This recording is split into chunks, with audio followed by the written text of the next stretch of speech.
এসা কিছু বলছে না, শুধু চুপচাপ অপলকভাবে তাকিয়ে আছে আয়েশের মুখের দিকে। কি হলো? আমার প্রশ্নের উত্তর না দিয়ে এভাবে তাকিয়ে আছিস কেন আমার দিকে? দেখছি যে এতদিনকার আয়াস আর এই আয়াসের মধ্যে কতটা পার্থক্য। আয়েশ ঈশার দিকে বেশ খানিকটা ঝুঁকে তাকালো, বলল, তা খুঁজে পেয়েছিস? আচ্ছা, এতদিন এই আয়াসটা কোথায় ছিল বলো তো? কেন, তোর মনে? সব সময় আদিকে জুতো মেরে এখন গরুদান করতে এসছে। জুতা মেরে গরুদান কোথায় করলাম? আমি তো জুতো সবসময় বাসার বাইরেই খুলে আসি। আর তাছাড়া তোকে একটা চর দিলে যেখানে পুরো বাড়ি মাথায় তুলিস, সেখানে জুতো মারলে তো পুরো ঢাকা শহর মাথায় তুলবি। হতে পারে আমাকে পুলিশেও ধরিয়ে দিবি। আরে পুলিশকে ধরিয়ে দেব না তো, জাস্ট বড় আব্বুকে একটু করে বলবো। হ্যাঁ, যাতে তোকে একটা দিলে আমাকে 4 গুণ করে ফিরিয়ে দেয়। তার থেকে পুলিশে দিস, আমি সেফ থাকবো। আর যদি পুলিশ মেয়ে থাকে তাহলে তো কথাই নেই। আজ গেলে কাল পটিয়ে পরশু বের হয়ে যাব। ভালো না আইডিয়াটা? হ্যাঁ, তোমরা ছেলেরা তো এটাই পারো। যখনই যেই মেয়ে পাও তাকেই পটানোর জন্য ব্যস্ত হয়ে পড়ো। আজে তো কালো। ছেলেরা আসলেই মৌমাছি, যার এক ফুলে পেট ভরে না।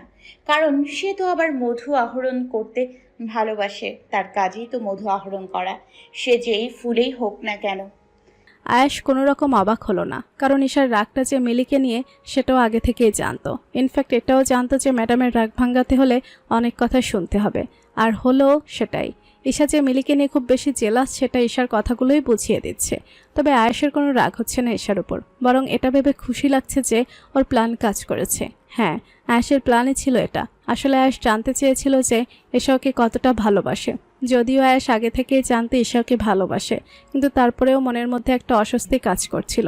যদি ওর ধারণা ভুল হয়, যদি ঈশা ওকেও যেভাবে চায় সেভাবে ভালো না বাসে, যদি ঈশা ওকে শুধুমাত্র ভাই হিসেবে ভালোবাসে, তাই আয়েশ নিজের ইনসিকিউর ফিলটা দূর করার জন্য মনে মনে একটা প্ল্যান করেছিল। আর মিলিকে সেই প্ল্যানে গুটি হিসেবে ব্যবহার করলো। এমন নয় যে মিলির সাথে সে ভালোবাসার নাটক করেছে। ইনফ্যাক্ট মিলিও জানে না যে আয়েশ প্ল্যান করেছে। আয়েশ তো শুধু ঈশাকে দেখিয়ে দেখিয়ে মিলির সাথে একটু বেশি সময় কাটিয়েছে মাত্র, আর সেটা দেখেই ঈশা জেলাস ফিল করেছে, যাকে বলে প্রচণ্ড জেলাস। এতটাই জেলাস ফিল করছে যে আয়েশের উপর রাগ জমে গিয়েছে, যার রেশ ধরে গত কয়েকদিন ধরে আয়েশের সাথে ভালো করে কথা পর্যন্ত বলেনি ঈশা। আয়েশও বুঝতে পারছিল ব্যাপারটা, কিন্তু ঈশাকে বুঝতে দেয়নি। ভেবেছিল ঈশা নিজের মুখে বলবে, বাট ঈশা তো ঈশাই। কথায় আছে না, বুক ফাটে তবু মুখ ফুটে না। ঈশার ক্ষেত্রেও সেম, ভিতরে ভিতরে কষ্ট পাবে কিন্তু মুখে স্বীকার করবে না। সে আয়েশের সাথে রাগ দেখিয়ে যাবে, তাই আয়েশ বাধ্য হয়ে আজ প্রেয়সীর রাগ ভাঙানোর দায়িত্ব নিয়েছে। ঈশার কথাগুলো শুনে আয়েশ হাসলো, হেসে বলল, আমাকে অন্য ছেলেদের মতো মৌমাছি মনে হয় তোর? মনে হওয়াটা স্বাভাবিক নয় কি? ঠিক বলেছিস। বাট ঈশা, তোর কথা মতো আমি যদি মৌমাছি হই তাহলে তুই ফুল, রাইট? তা আমি কি কখনো অ্যাজ এ মৌমাছি তোর উপর বসেছি? আই হোপ আমি কি বলতে চাইছি তুই বুঝতে পেরেছিস নিশ্চয়ই। সাথে সাথে ঈশার টনক নড়ল। আয়েশের কথায় বুঝতে পারল যে রাগের বশেও আয়েশকে কি বলে ফেলেছে, তাই কাতর কণ্ঠে বলল, আব্বা, আমি আসলে সেটা মিন করিনি, আমি জানি তুই কি বলতে চেয়েছিস আর কি বলতে চাসনি। তুই যে রাগের বশে এসব কথা বলে ফেলেছিস সেটা আমার ভালো করেই জানা। থ্যাঙ্কস আমাকে বুঝতে পারার জন্য। আসলে আমার এতটাই রাগ হচ্ছে যে কি বলে ফেলেছি নিজেও বুঝতে পারিনি। আমার উপর সবসময় এত রাগ করিস কেন বলতো? জানিস না বেশি রাগ স্বাস্থ্যের পক্ষে ক্ষতিকর? কি করব? রাগ না করলে তো কেউ বুঝতে পারে না যে ঈশা নামের কেউ এই বাড়িতে আছে। তাই হুম 2 সপ্তাহ ধরে মিলিকে বেশি বেশি সময় দিচ্ছি দেখে খুব রাগ হয়েছে আমার উপর, তাই না? হয়েছে না, এখনো হচ্ছে।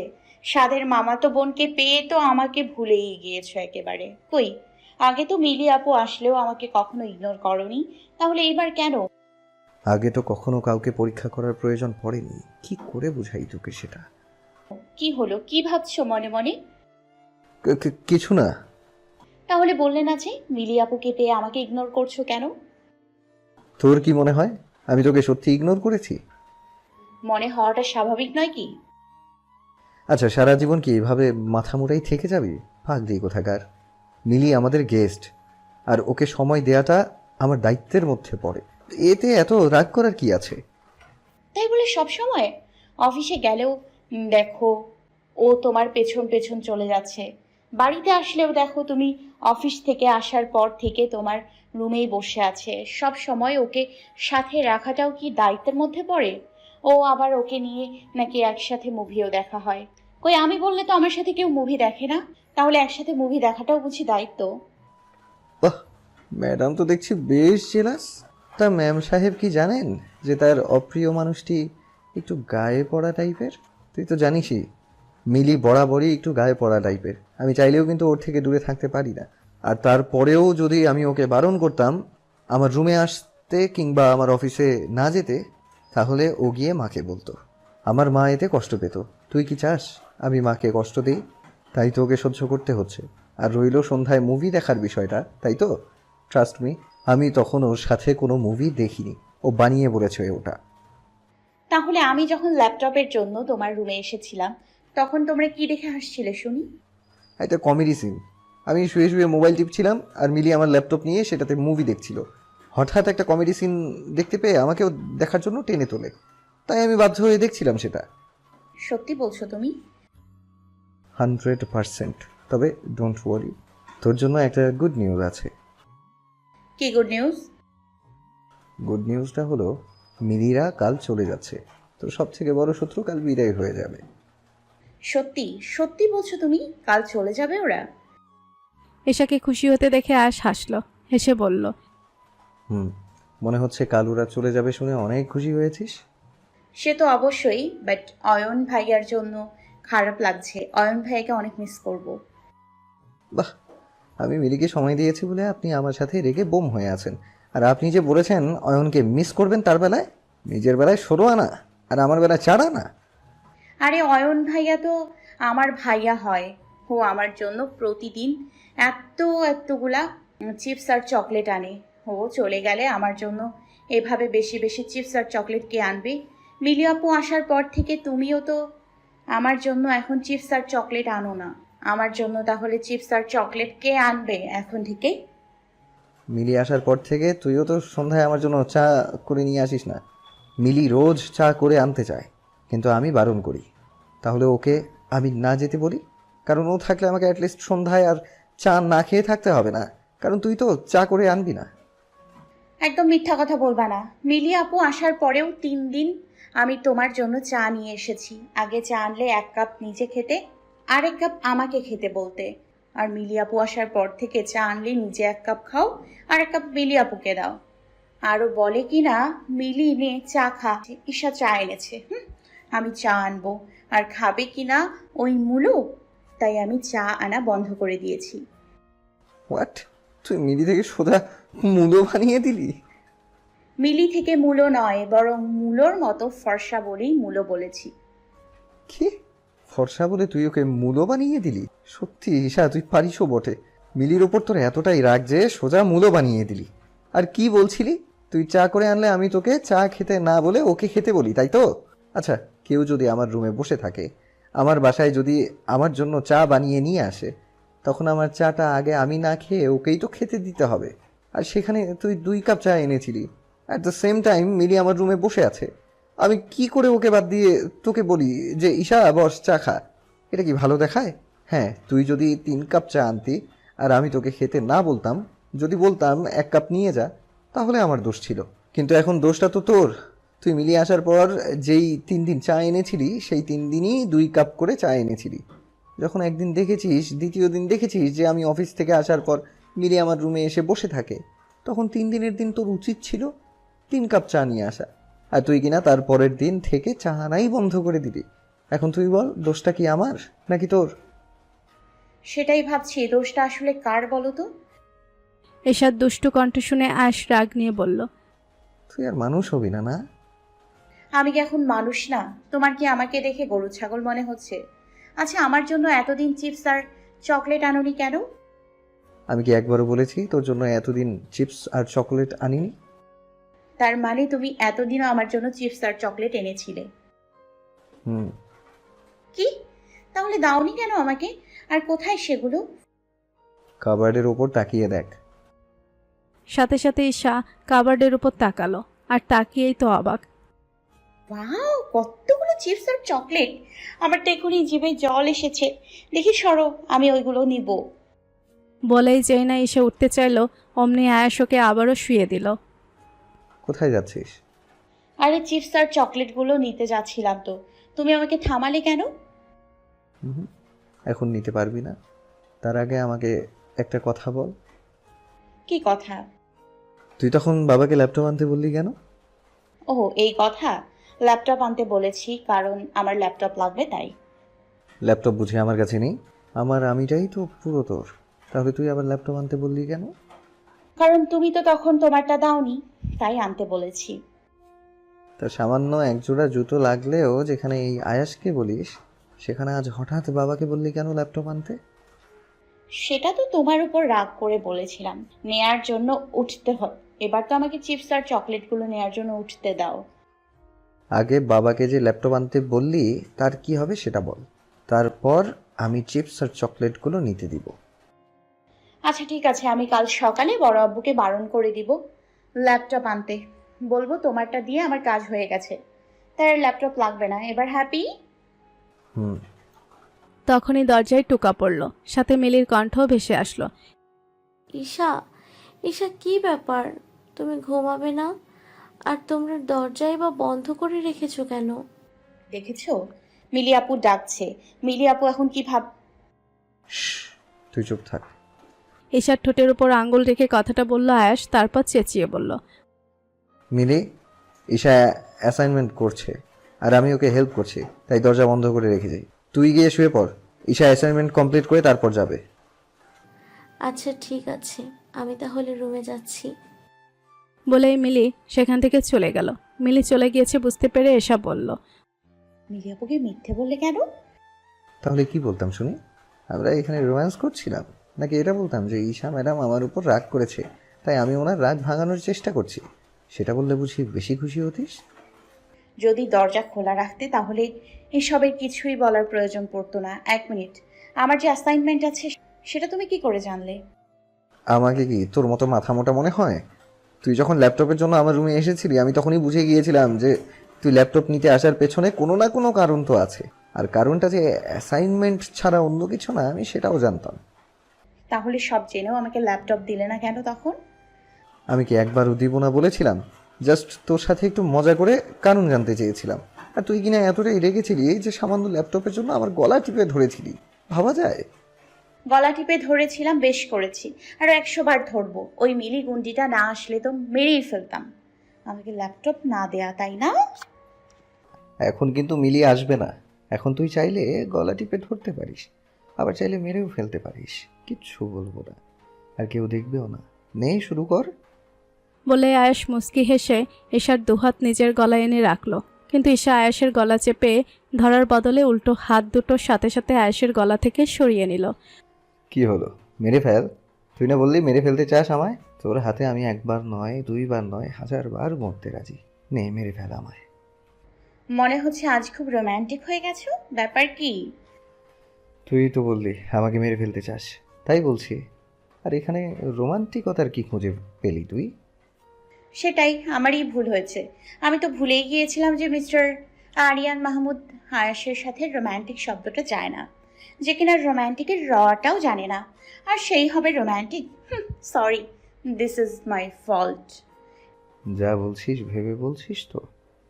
এখানে ভাবার কি আছে? তুই যদি এতই রোমান্টিক হতিস তাহলে আমাকে কখনো কোথাও ঘুরতে নিয়ে গেলি না কেন? কখনো তো বলিসই নেই যে ঈশা চল আজকে আমরা বাইরে ডিনার করব, কিংবা চল আজ আমরা লং ড্রাইভে যাব। তুই বল, নিয়ে গিয়েছিস কখনো? ঘুরতে, ডিনারে কিংবা লং ড্রাইভে কাকে নিয়ে যায় জানিস? গার্লফ্রেন্ডকে। তুই কি আমার গার্লফ্রেন্ড নাকি যে তোকে আমি ঘুরতে নিয়ে যাব, ডিনারে কিংবা লং ড্রাইভে নিয়ে যাব? আমি কেন তোকে এসবে নিয়ে যাব? যদি এসবে যেতে চাস তাহলে একটা প্রেম কর, তারপর বয়ফ্রেন্ড সব জায়গায় নিয়ে যাবে। সত্যি বলছিস আমি একটা প্রেম করব? হ্যাঁ কর। তোকে ধরে রেখেছে কে?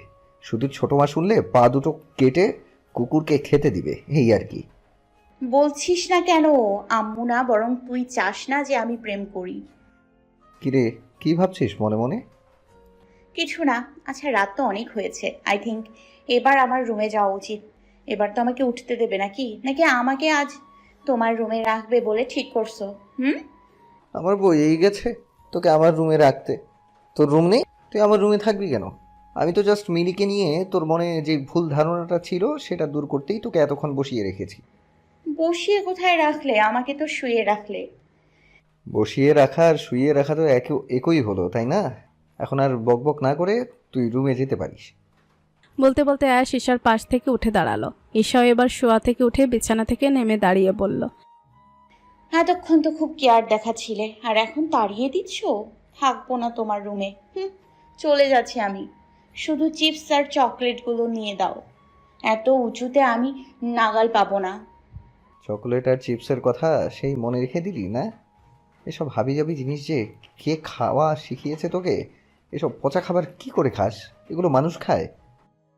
বলতে বলতে আয়াস ওয়ার্ড্রপের উপর থেকে চিপস আর চকলেটগুলো নিয়ে ঈশাকে দিল। মানুষে না খেলেও আমি খাই। নে ধর, এবার আমার রুম থেকে গিয়ে আমাকে উদ্ধার কর। যাচ্ছি যাচ্ছি। ওয়াও, কতগুলো চিপস আর চকলেট! আমার তো জিভে জল চলে এসছে এতগুলা চিপস আর চকলেট আনার জন্য। বলে ঈশা আয়াসের গালে টুপ করে একটা চুমু দিয়ে উল্টো দিকে হাঁটা ধরল। লজ্জার পেছনেও তাকালো না। আয়াস মনে মনে হাসল ঈশার কাণ্ড দেখে। পাগড়িটা আনন্দের ছুটে কি করে নিজেও জানে না। ঈশা দরজা অব্দি যেতেই আয়াস হঠাৎ ডেকে উঠল। ঈশা। সাথে সাথে ঈশা থেমে গিয়ে পেছন ফিরে তাকালো। কিছু বলবে? চিপস আর চকোলেটগুলো রেখে যা। মুহূর্তে ঈশার হাসি মুখটা কালো হয়ে গেল। ও তো রীতিমতো অবাক। হঠাৎ আয়াস ওকে চিপস আর চকলেটগুলো রেখে যেতে বলছে কেন? আয়াস নিজেই তো এসব দিল, তাহলে এখন রেখে যেতে বলছে কেন? হঠাৎ এই কথা বলছো কেন? তুমি নিজেই তো দিলে, আবার হঠাৎ রেখে যেতে বলছো কেন? কারণ এগুলো এখন নিয়ে গেলে মিলির মনে কষ্ট আসবে, তাই এগুলো এখানে রেখে যা। কাল ও চলে যাওয়ার পর নিয়ে যাস। আয়াসের কথায় যুক্তি খুঁজে পেয়ে ঈশা নিজেই চিপস আর চকলেটগুলো আয়াসের বিছানার উপর রেখে দিল। আসলে আমার মনে ছিল না এটা। তুমি ঠিকই বলেছো, এতগুলো চিপস আর চকলেট দেখলে মিলি আপু কষ্ট পাবে। তুমি এগুলো তুলে রাখো, আমি কাল এগুলো নিয়ে যাব। বলে ঈশা চলে যেতে নিলে আয়াস আবারও ডেকে থামিয়ে দিল। আর শোন, আবার কি? নাচতে নাচতে রুমে ঢুকিস না জানো? মুখটা ভার করেই রুমে ঢুকবি, বুঝেছিস? কেন? কারণ তোকে হাসি মুখে দেখলে মিলি খারাপ কিছু ভাবতে পারে, তাই মুখটা ভার করে রুমে ঢুকবি। আর মিলি যদি জিজ্ঞেস করে কি হয়েছে, তোর মন খারাপ কেন, তাহলে বলবি আমি বকেছি, বুঝে গেছে? প্রয়োজনে আমাকে কয়েকটা গালিও দিয়ে দিস। এমনিতেও তুই তো মনে মনে আমার গোষ্ঠী উদ্ধার করে ফেলেছিস। জো হুকুম, আসছি তাহলে। Good night. Good night. Isha চলে গেল। আয়াস শেষে চিপস আর চকলেটগুলো আবার ওয়ার্ড্রপের উপর রেখে দিয়ে ওয়াশরুমে চলে গেল। আয়াসের কথা মতো ঈশার রুমের দরজায় এসে নিজেকে একটু দুঃখী দুঃখী বানিয়ে দরজা ঠেলে রুমে প্রবেশ করলো। মিলি শুয়ে শুয়ে মোবাইল টিপছিল। ঈশাকে মন খারাপ করে রুমে ঢুকতে দেখে সাথে সাথে উঠে বসলো। চিন্তিত কণ্ঠে বলল, ঈশা, কি হয়েছে তোমার? তুমি না অ্যাসাইনমেন্ট করেছিলে? তাহলে তোমার মুখটা এমন দেখাচ্ছে কেন? আয়াস কি কিছু বলেছে? ঈশা স্যাড ফেস করে বলল, অ্যাসাইনমেন্ট করার সময় আমি কিছু ভুল করে ফেলেছিলাম। আচ্ছা তুমিই বলো, অ্যাসাইনমেন্ট রেডি করার সময় কিছু না কিছু ভুল তো হয়ই, তাই না? আর তার জন্য এতগুলো বকা দিতে হয়? সামান্য ভুল করেছি বলে কুত্তাটা আমায় ইচ্ছে মতো বকেছে। তুমিই বলো, আমার মন খারাপ হবে না? আমি যেটা ভেবেছিলাম সেটাই হলো। তুমি কি মনে করেছিলে আপু? তোমাকে যখন আয়াস ডাইনিংয়ে বলেছিল ওর রুমে নিয়ে বসতে, আমি তখনই ধারণা করেছিলাম যে ও তোমার ওপর কোনো কারণে রেগে আছে। তাহলে সেটা, আচ্ছা মন খারাপ করো না, কি করবে? জানোই তো আয়াস এমনই, আমাকেও তো কতবার বকে দেয়। আমি কি মন খারাপ করি? এটার জন্য মন খারাপ করতে হয় না। এসো শুয়ে পড়বে। আয়াস কেমন জানোই তো, ডোন্ট বি আপসেট। বলতে বলতে মিলি ঈশাকে ধরে বিছানায় নিয়ে গেল। ঈশাও আর কিছু না বলে মন খারাপের ভান করে ওপাশ ফিরে শুয়ে পড়ল। ঈশাকে শুয়ে পড়তে দেখে মিলিও এবার নিজের জায়গায় শুয়ে পড়ল। মিলি শুয়ে পড়তে ঈশা লাইট অফ করে দিয়ে হালকা হাসলো, যদিও খুব জোরে হাসি পাচ্ছে, কিন্তু মিলি শুনবে তাই হাসছে না। বাহ ঈশা বাহ, তুই কি দারুণ অ্যাক্টিংটাই না করলি! তোর তো অস্কার পাওয়া উচিত। ধ্যাত, এটা যদি কোনো নাটক বা সিনেমার পার্ট হতো তাহলে নির্ঘাত আমি অস্কার পেতাম। এক মিনিট, আচ্ছা ভাইয়া কিভাবে মিলি আপু কি বলবে সেটা একদম হুবহু জানতে পারলো ভাইয়া যেভাবে বলেছিল মিলি আপু ঠিক সেভাবেই রিয়াক্ট করলো। How is it possible? এক কাজ করি, ভাইয়াকে একটা টেক্সট দিই, জিজ্ঞেস করি যে কিভাবে মিলি আপুর এক্সপ্রেশনটা জানতো ও। যেই ভাবা সেই কাজ। মিলি যাতে দেখতে না পায় তার জন্য ঈশা মুখটা কম্বলের ভেতর ঢুকিয়ে বালিশের উপর পাশ থেকে মোবাইল নিয়ে আয়েশকে মেসেজ দিল। আচ্ছা তুমি কি করে জানলে মিলি আপু কেমন রিয়েক্ট করবে? সাথে সাথে ওপাশ থেকে মেসেজ আসলো। মানে কি কি করে জানলাম আমি? আর মিলি বা কি বলেছে তোকে? আবারও ঈশা মেসেজ দিল। তুমি যেমনটা বলেছিলে আমি তেমনটাই করেছিলাম। মন খারাপের ভান করে রুমে এসেছিলাম, আর রুমে আসতেই মিলি আপু ঠিক সেভাবেই রিয়েক্ট করলো যেভাবে তুমি বলেছিলে। আচ্ছা তুমি কিভাবে জানলে মিলি আপু এভাবে রিয়েক্ট করবে? সাথে সাথে ওপাশ থেকে আবারও রিপ্লাই আসলো। তোর মতো মাথা মোটাদের এটা বুঝে আসবে না, তাই এত না ভেবে চুপচাপ ঘুমা। তোমার সব সময় আমাকে অপমান করা ছাড়া আর কোনো কাজ নেই না? আছে তো, সেটা এখন নয়, যখন সময় হবে তখন লাইভ দেখাবো। এখন আর মোবাইল না টিপে ঘুমা, আরেকটা মেসেজও যেন না আসে, মাইন্ড ইট। এসে মুখ বাঁকিয়ে অনেকগুলো কঙ্কালের আর রাক্ষস টাইপের সেই সাথে মুখ বাঁকানোর ইমোজি পাঠিয়ে মোবাইলটা আবার বালিশের পাশে রেখে দিল। এশার রিপ্লাই দেখে আয়াশ হাসলো। পাগলি, আমি মেসেজ দিতে বারণ করেছি বলে কি সব ইমোজি পাঠিয়েছে দেখো। ঘুমাতে বলেছি সেটাও আমার দোষ হয়ে গেল। আমি যে ওর ভালোর জন্যই বলি সেটা কিছুতেই বুঝতে চায় না। আমি তো জানি আমি যদি পুরো রাত ওকে রিপ্লাই দিতে থাকি তাহলে ও পুরো রাতই মেসেজ করতে থাকবে। পাগলিটা বুঝেই না যে ওর এমন পাগলামিগুলো আমাকে কতটা ভোগায়। আমাকে পাগলের মতো ভালোবাসবে কিন্তু মুখে স্বীকার করবে না কিছুতেই। পরের দিন রোজকার মতো আজও অফডে হওয়ায় ঈশা ঘুম থেকে উঠতে উঠতে প্রায় সকাল 10টা পেরিয়ে গেছে। এসে ঘুম থেকে উঠে ফ্রেশ হয়ে ডাইনিং এসে বসলো। নাস্তা আগে থেকেই ডাইনিংয়ে ছিল, তাই কাউকে আর ডাকতে হয়নি। তবে আয়েশকে দেখতে না পেয়ে একটু অবাক হয়েছে। প্রতি শুক্রবারেই তো আয়েশ ওর সাথে বসে ব্রেকফাস্ট করে, তাহলে আজ কোথায় গেল? রোকসানা বেগম আর আনিশা বেগম কিচেনেই ছিলেন তখন, হয়তো দুপুরে রান্নার প্রস্তুতি নিচ্ছিলেন। ঈশা আয়েশকে দেখতে না পেয়ে আর চুপ থাকতে পারল না, বড় আম্মুকে জোরে জোরে ডাকতে লাগলো। বড়াম্মু, বড়াম্মু। সাথে সাথে রুকসানা বেগম কিচেন থেকে বেরিয়ে আসলেন। খিরে মা, কিছু কি লাগবে? ঈশা পাউরুটিতে জ্যাম লাগাতে লাগাতে বলল। না তেমন কিছু লাগবে না। আচ্ছা আয়াস ভাইয়াকে দেখছি না যে, আয়াস ভাইয়া কি ওঠেনি এখনো? উঠেছে তো, আয়াস তো সেই সকালে উঠেছে। আসলে ও আয়ান আর মিলিকে স্টেশন পর্যন্ত পৌঁছে দিতে গিয়েছে, তাই দেখছি না। তখনই আয়াস আসলো, দুষ্টু কণ্ঠে বলল। কি ব্যাপার, আমাকে মিস করছিস মনে হচ্ছে? বলতে বলতে আয়াস ঈশার মুখোমুখি চেয়ার টেনে বসে পড়ল। আমার বইয়েই গেছে তোমাকে মিস করতে, দেখছিলাম না তাই জিজ্ঞেস করছিলাম। অয়ন ভাইয়া আর মিলি আপু নাকি চলে গিয়েছে, তোমরা কেউ আমাকে ডাকোনি কেন? ওরা চলে যাচ্ছে, সেখানে তুই কি করবি? কি করব মানে? ওরা এতগুলো দিন আমাদের সাথে ছিল আর ওরা চলে যাচ্ছে, তুমি বলছো আমি ওদের চলে যাওয়াতে কি করব? অ্যাটলিস্ট বিদায় দিতে তো পারতাম। আর ওরাও বা কেমন চলে যাচ্ছে, আমাকে একটু ডাকলো না পর্যন্ত। আচ্ছা বড়ম্মু, ওরা না হয় ডাকেনি, আর আমার মাদার বাংলাও আমাকে ডাকবে না জানি, কারণ উনি নাকি আমাকে ঘুম থেকে ডাকতে গেলে হাঁপিয়ে ওঠে, কিন্তু তুমি আমাকে ডাকোনি কেন? ঈশার কথা শুনে রুকসানা বেগম মুস্কি হেসে বললেন। আরে আমরা সবাই, এমনকি অয়ন আর মিলিও ডাকতে চেয়েছিল, কিন্তু আয়াস ডাকতে দেয়নি। কেন? কেন সেটা আমি কি বলবো, তুই ওর থেকে জেনে নে। আমি বরং কিচেনে যাই। বলে রুকসানা বেগম মুস্কি হেসে কিচেনে চলে গেলেন। বড় আম্মুর কাছ থেকে উত্তর না পেয়ে ঈশা এবার আয়াসকে জিজ্ঞেস করলো। আমাকে ঘুম থেকে ডাকতে বারণ করেছিলে কেন? আয়াস বসে বসে মোবাইল টিপছিল। ঈশার কথায় এক নজর ঈশার দিকে তাকিয়ে আবারও মোবাইলে মনোযোগ দিয়ে বলল। তোকে বলতে বাধ্য নই। তুমি আসলে অনেক খারাপ। দুজন মানুষ আমাদের বাড়ি থেকে চলে যাচ্ছে আর তুমি আমাকে ডাকতে দিলে না। ছোট মা, আমাকে এক কাপ চা দাও তো, তোমার মেয়ের বকবক শুনতে শুনতে আমার মাথাটা ধরে গেছে। আয়াসের কথা শুনে রোকসানা বেগম আর আনিশা বেগম দুজনেই হাসলেন। ছেলে মেয়ে দুটো আর মানুষ হলো না। আনিশা বেগমের কথায় রুকসানা বেগম ও মুস্কি হেসে বললেন। একদম ঠিক বলেছ আনিশা, ওদের দুজনকে নিয়ে যে কি করি। আয়াসের কথা শুনে আয়াসের মা চাচি দুজনে হাসলেও ঈশার রাগ হলো, রেগে বোম হয়ে বলল। তুমি আমার প্রশ্নের উত্তর না দিয়ে বারবার কথা ঘোরাচ্ছ কেন? আর কি বললে? আমার বকবক শুনতে শুনতে তোমার মাথা ধরে গেছে? আমি কি বকবক করলাম শুনি? তোর যে ভাঙা টেপ রেকর্ডার সেটা শুরু হলে কি আর থামে? বড় আম্মু দেখো না তোমার ছেলে আমাকে কি বলে, আমি নাকি ভাঙ্গা টেপ রেকর্ডার। ঈশার কথায় আবারও দুই যা হাসলেন। ওদের জ্বালায় আসলেই বাঁচা যায় না, যখনই দেখে ঝগড়া করতে হবে। বড় আম্মুকে যে ডেকে বিচার দিচ্ছিস, চিপস আর চকোলেটগুলো যে আমার রুমেই আছে সেটা মনে আছে? আমি না নিয়ে দিলে তো নিতেও পারবি না। আয়েশার মুখে চিপস আর চকলেটের কথা শুনতে ঈশা নড়ে চড়ে বসলো, সেই সাথে গলার সুরও বদলে ফেললো মুহূর্তে। সরি আমার আসলে ভুল হয়ে গেছে, আর বড় আম্মুকে বিচার দিব না, প্লিজ তুমি রাগ করো না। বাহ, মুহূর্তেই গলার সুর চেঞ্জ! এই জন্যই আমি বলি তুই আসলেই একটা ড্রামা কুইন।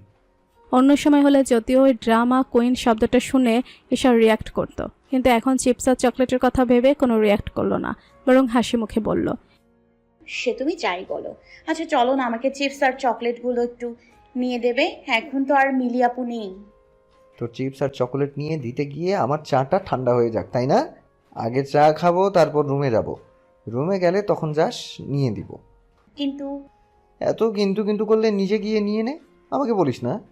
আরে এভাবে বলছো কেন? আমি তো এমনি কিন্তু বলেছিলাম। গুড, তাহলে আমি যখন যাব তখন আমার সাথে রুমে যাস, ওকে? হুম। এশা মুখে হুম বললেও মনে মনে আয়েশের উপর খুব রাগ হচ্ছে ওর, কারণ আয়েশ ওকে সবসময় বকে। আবার চিপস আর চকলেট হলো ওর জান পরান। চিপস আর চকলেটও কিছুতেই হাতছাড়া করতে চায় না, তাই চিপস আর চকলেটের জন্য কিছু বলছে না, মুখ বুজে সব সহ্য করছে। রাতে মাহমুদ মেনশনের সবাই একসাথে বসে ডিনার করছিল, তখনই খাওয়ার মাঝখানে হঠাৎ আয়েশ বলল, চাচ্ছু, ছোট মা, তোমাদের একটা কথা বলার ছিল। কি কথা বল না, আমাদেরকে কথা বলতে হেজিটেট করছিস কেন? হাসান মাহমুদের কথা শুনে আয়েশ আমতা আমতা গলায় বলল, না মানে আসলে হয়েছে কি, আমার ফ্রেন্ড আরিফ আছে না, কাল ওর বোনের বিয়ে, তাই আমাদের ফ্যামিলির সবাইকে দাওয়াত দিয়েছে। বাট আগামী 2 দিন তো তোমার আর বাবার কিছু ইম্পর্ট্যান্ট কাজ আছে, তাই আমি জানি যে তোমরা যেতে চাইবে না। আর তোমরা না গেলে তো মা আর ছোটো মাও যাবে না, তাই বলছিলাম কি, কাল আমার সাথে ঈশাকে নিতে চাই। তোমাদের কোনো আপত্তি নেই তো? টেনশন করো না, আমি ওকে চোখে চোখে রাখবো। আয়াস, এতে অনুমতি নেওয়ার কি আছে? আমরা কি কখনো ঈশার কোনো কিছুতে তোকে বাধা দিয়েছি যে আজ দিব? স্ত্রীর সাথে তাল মিলিয়ে হাসান মাহমুদের সম্মতি জানালেন। হ্যাঁ আয়াস, তোর ছোট মা ঠিক বলছে, আমাদের কোনো আপত্তি নেই। তবে ভাইজান যদি মত না দেয় সেটা ভিন্ন কথা। ভাইজান তুমি কি বলো, তোমার কোনো আপত্তি আছে? রাহান মাহমুদ এক নজর ছেলের দিকে তাকিয়ে ঈশার দিকে তাকালেন। ঈশাকে দেখে বোঝা যাচ্ছে ও অনেক খুশি, কিন্তু ওনার উত্তরের আশায় বসে আছে। তাই রাহান মাহমুদ সরস গলায় বললেন, ঈশা যদি যেতে চায় আমি বাধা দেব না, তবে সে যেই কথাটা আয়াস বলেছে সেটা যেন আয়াসের মাথায় থাকে। আমার ঈশা মায়ের যেন কিছু না হয়, ওকে একদম চোখে চোখে রাখবি। আরে ভাইজান, আমাদের আয়াসের উপর আমার পুরো বিশ্বাস আছে, ওই শাকে ঠিক দেখে দেখে রাখবে, আমি জানি। বাবা, তুমি একদম টেনশন করো না, তোমার মেয়েকে যেভাবে নিয়ে যাব আমি সেভাবেই ফেরত আনবো, ডোন্ট ওয়ারি। ঠিক আছে, দেখা যাবে। এবার খাবার টেবিলে আর তেমন কোনো কথা হয়নি। ডিনার শেষ করে যে যার মতো রুমে চলে গেল। আয়েশ আধশোয়া হয়ে বসে বসে মোবাইল টিপছিলেন, তখনই ঈশা ওর রুমে আসে। কি ব্যাপার, তুই হঠাৎ আমার রুমে? বাপরে, এমন ভাবে বলছিস, এমন ভাবে বলছো যেন আগে কখনো আসিনি। না, তা এসেছিস, বাট প্রতিবারই তো তোর আমার রুমে আসার পেছনে কোনো না কোনো রিজন থাকে। তা আজ কি কারণে এসেছিস শুনি? আজ তোমার রুমে থাকতে এসেছি, লাগবে আর কোনো কারণ? বলতে বলতে ঈশা আয়েশের পাশে এসে বসে পড়ল। সে কি, তুই বসছিস কেন? বলেছি না আজ তোমার সাথে থাকতে এসেছি। নট এক্সপেক্টেড, কারণ এইটা তুই চাইলেও আমি চাই না। আজাইরা। আজাইরা আমি নয়, তুই বকছিস। আচ্ছা, তোকে না আমি কতবার বলেছি তুই ডিনারের পর আমার রুমে আসবি না? কেন? পুরো দিন আসতে পারলে ডিনারের পর কেন আসতে পারবো না? তুমিও না। আচ্ছা, যে জন্য এসেছিলাম সেটা বলেই চলে যাব, ডোন্ট ওয়ারি। কি বলবি তাড়াতাড়ি বলে আমার রুম থেকে বিদায় হ। বলছিলাম যে কালকে আমরা সত্যি বিয়েতে যাচ্ছি। তোর কি মনে হয় আমি বাবা, চাচু, মা, ছোট মা সবার সাথে ইয়ার্কি করেছি? না মানে আমি বলতে চাইছিলাম যে তুমি তো নিশ্চিয়াপুর বিয়ে থেকে আসার পর আমাকে আর কোনো বিয়েতে যেতে বারণ করেছিলে, তাহলে আজ হঠাৎ বলছো যে কাল আমরা বিয়েতে যাব। ইভেন বড় আব্বুর থেকেও পারমিশন নিলে আমার জন্য। তাই জিজ্ঞেস করলাম আর কি। নিশির বিয়ে থেকে আসার পর যে আমি তোকে আর কোনো বিয়েতে যেতে বারণ করেছিলাম সেটা আমার মনে আছে। ইনফ্যাক্ট কালো নিয়ে যেতাম না আমার সাথে। আরিফ, আনহা, স্পেশালি আরিফের আম্মু আব্বু খুব করে বলেছে তোকে যেন নিয়ে যাই, তাই তোকে নিয়ে যাচ্ছি, নয়তো আমার জান গেলেও নিয়ে যেতাম না। এবার যা, রুম থেকে বের হ। যাচ্ছি। আমি তোমার রুমে থাকতে আসিনি। বড় আম্মু বোধহয় তোমাকে জন্মের পর মধু না দিয়ে নিম পাতার রস দিয়েছিল, তাই না? নয়তো সব সময় কেউ এমন তিতা তিতা কথা বলে। বলে ঈশা চলে যেতে নিলে আয়াস ডেকে উঠল। শোন, দরজাটা লাগিয়ে দিয়ে যাস। কেন নিজে উঠে লাগাতে পারছো না? আমার আর উঠতে ইচ্ছে করছে না।